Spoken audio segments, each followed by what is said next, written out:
In this video, we're balancing out skin tones.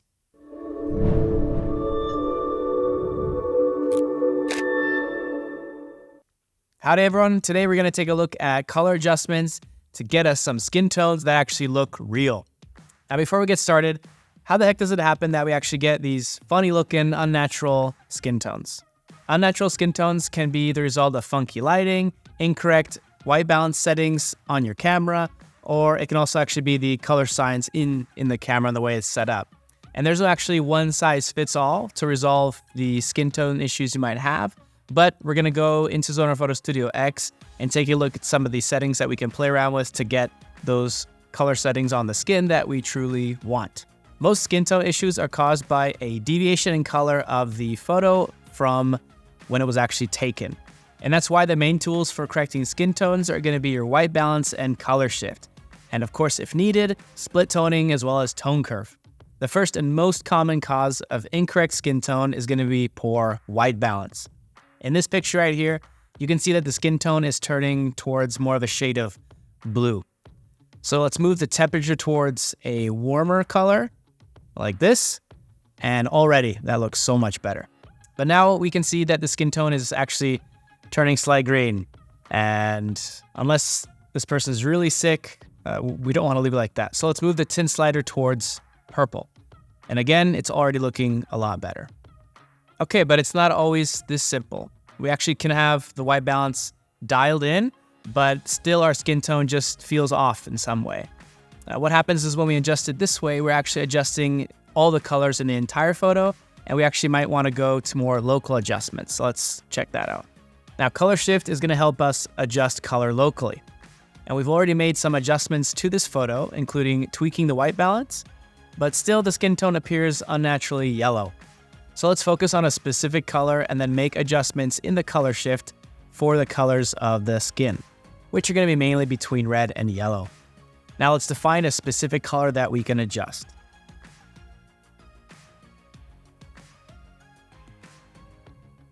Again, the skin tone is going to turn a bit of an unnatural yellow. So let's move it slightly towards red.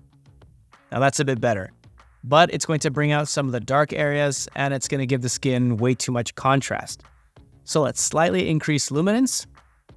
And since it's made the skin look a lot more pale again, we're going to help out by adding some saturation. And that already looks much better. Now that was another technique using the color shift, which actually isn't as straightforward as using white balance. Sometimes our photo has background colors that are similar to skin tone. And just like in this photo that has a brick wall in the background, if we try and select skin tones using the color shift, the wall is actually going to be selected as well. And so naturally we're going to be changing its colors along with the skin tone. Now, of course, in this scenario, this is not something we want. And so we're gonna have to focus much more locally. And Zoner Photo Studio X has a plethora of tools to address this issue. And I dare say even a better plethora of tools than, say, a lot of our competitors. Now to speed things up a bit, I've already used the filter brush to select all the areas where we want to address the skin tone and where the skin tone is actually visible. Now I wasn't super picky and I even selected areas where the model has facial hair. But since we're going to mainly use color shift to balance skin tone, I don't think we're going to have to worry about the facial hair changing color with the skin. Now at first glance, the skin looks a little red. So let's choose an area of color in color shift, which roughly matches our skin tone in this example.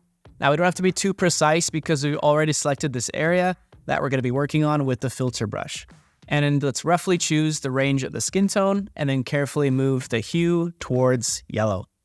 This photo was taken in the winter, and so the skin tone is going to have several areas that are redder than others. So let's slightly increase uniformity to even out the differences.